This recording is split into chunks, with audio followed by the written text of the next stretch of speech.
Hello, c'est HR, votre chroniqueur. Aujourd'hui, je vais vous parler du film Le Jardinier. C'est un film qui divise, néanmoins, je fais partie de ceux qui l'ont apprécié. Naturellement, je vais vous dire pourquoi. Mais avant cela, n'oubliez pas, si vous n'êtes pas abonné, pensez à le faire, pensez à la petite cloche pour les notifs.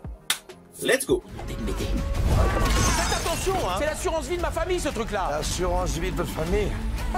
C'est moi.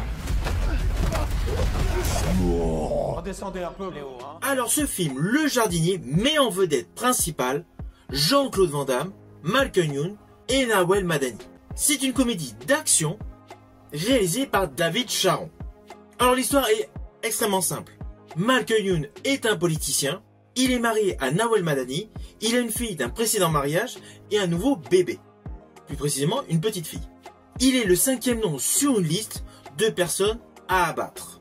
Tandis qu'il est dans sa résidence secondaire, une équipe de tueurs surentraînés, pilotée par l'acteur sportif Jérôme Le Banner, s'apprête à exécuter le contrat. Naturellement, il y a un os dans l'affaire. Cet os n'est autre que le jardinier, interprété par Jean-Claude Van Damme. C'est évident, ce n'est pas le meilleur action movie avec Jean-Claude Van Damme. Perso, mes préférés avec lui restent Kickboxer, Bloodsport, Time Cop, Universal Soldiers. Quoique j'ai aussi particulièrement aimé Replicant. Mais bon, là il y a un côté loufoque, un côté comédie.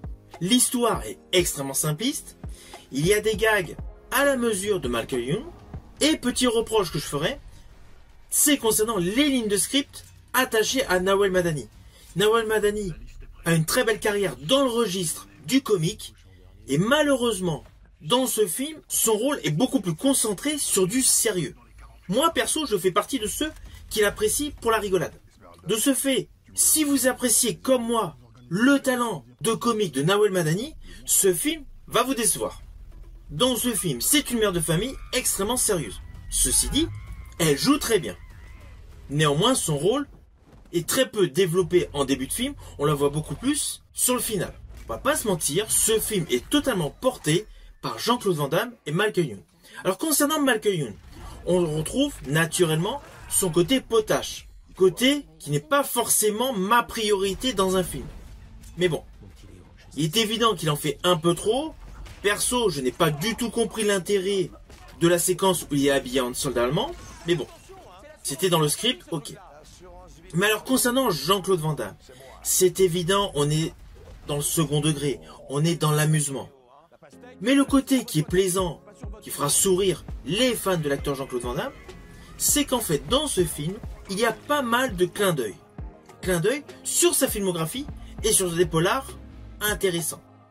Alors, sur la filmographie de Jean-Claude Van Damme, il y a un clin d'œil évident à Chasse à l'homme, à Cavale sans issue. Cavale sans issue, c'est par rapport au plan séquence avec la moto. Tous les aficionados de Jean-Claude Van Damme vont retrouver des petits clins d'œil par rapport à sa filmographie. Et il y a de surcroît d'autres clins d'œil concernant des polars. Je pense notamment au clin d'œil de la montre avec les fameuses 60 secondes de Denzel Washington dans The Equalizer. Bref, il y a beaucoup de clins d'œil, c'est du second degré, c'est de l'humour en exergue, mais ceci dit, avec de belles séquences d'action. Ce n'est pas un film qui se prend au sérieux, mais c'est un film qui assure son quota de décontraction, de déconnade. Alors oui, le film est en dessous de ce que j'imaginais. J'avais d'ailleurs effectué une vidéo lorsque j'avais appris qu'il était en tournage.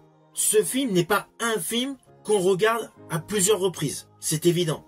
Autant Universal Soldier ou Full Contact, je les ai vus à de nombreuses reprises, celui-ci, Le Jardinier, une seule fois suffit.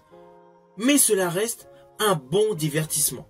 Contrairement à un autre film qui est sorti le même jour sur la plateforme concurrente, c'est-à-dire sur Netflix, Ad Vitam, qui est un ratage total. Un film qui se prend beaucoup trop au sérieux.